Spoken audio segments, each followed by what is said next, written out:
Star Rose, I can confirm that our penultimate finalist is a charm. You might think that I'm pulling your leg, but it's time to paint the town red, if not the whole stairs and landing too. Our Bruff Morning Star Rose, Eibhlín O'Sullivan.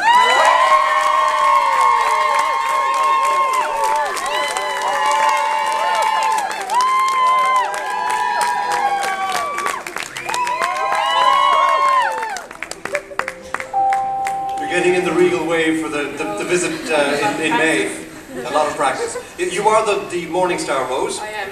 An event that I think every year over the past couple of years has brought the winner of that into this particular competition. Yeah, the last 5 years we've had a Morning Star Rose.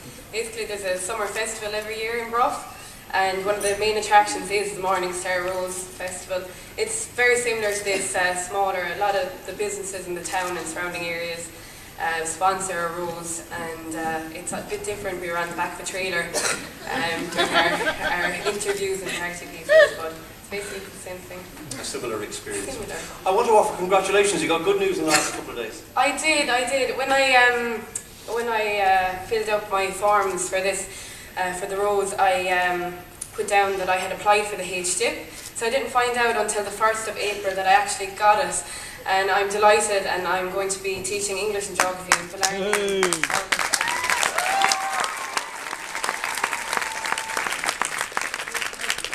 Obviously, you value education. What one change in your local community would you like to make?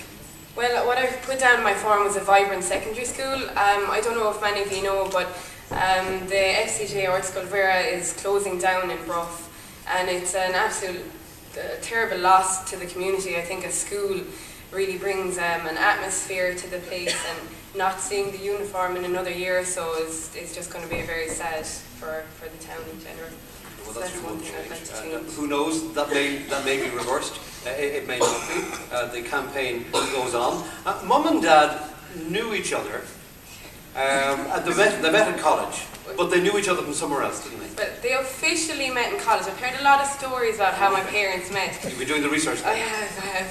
They officially met in college, but later found out that they made their confirmation together. They grew up only about 3 miles apart from each other. But my aunt did tell me that my mother she loves sport, and she still does, but she used to go support her brother in his rugby and football matches, and that's where she first spotted my father. Yeah. Right, now we were able to confirm all that information. We have a very special visitor in the house tonight. We do. Sorry, I'll rephrase that. We have lots of special visitors, but one most particularly special to you. Yes. Well, okay, I'll start off. 7 years ago, I was given a present of a trip to Australia by my wonderful aunt, Aunt Frances. And I have first cousins over in Australia. So my Australian cousin Sarah Rowe is here tonight. She didn't just come now for the Limerick Rose, but she's here for 3 weeks, and I'm absolutely delighted to see her. I haven't seen her in 7 years. Sarah, how are you?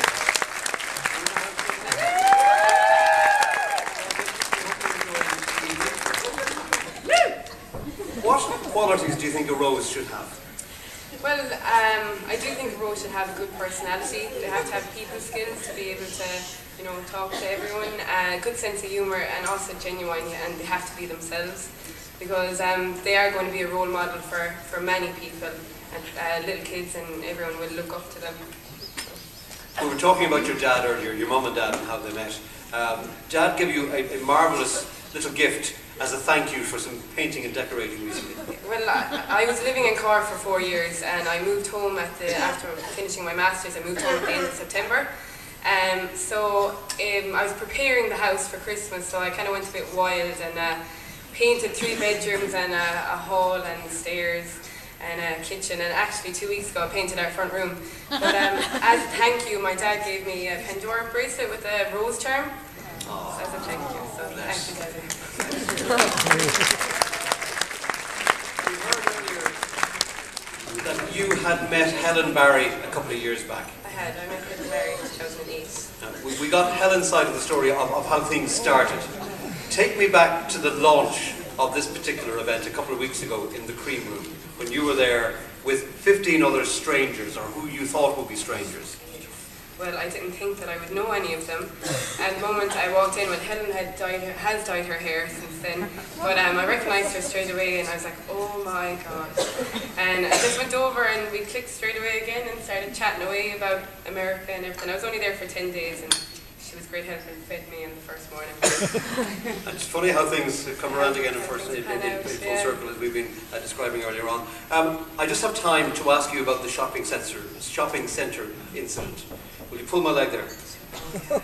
Well, you asked the kind of, it was the scariest moment, and I was trying to think of what happened, but when I was smaller, I was in a shopping centre with my family, and I actually grabbed onto, which I thought was my dad's leg, as to look up and realise that he didn't have a big white beard. So, yeah, that is scary. I hope it doesn't happen again now. How old were you?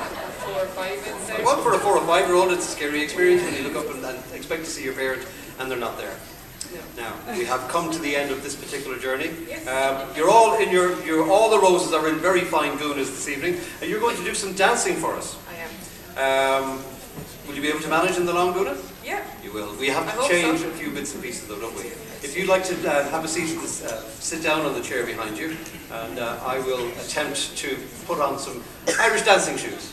Yours, as it were.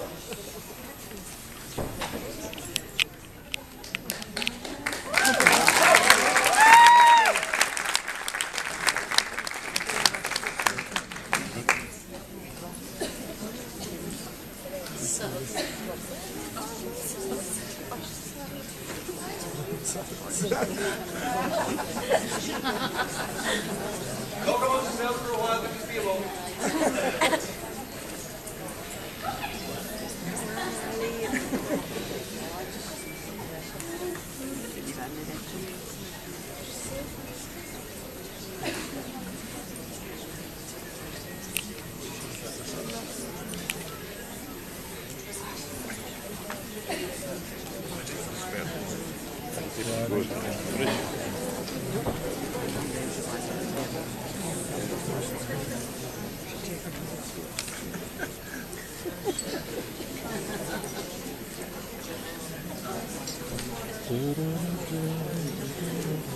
He could play a little bit of music for that.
Michael Collins, her escort, and particularly hello to Anya Reynolds, who has been Eibhlín's rosebud.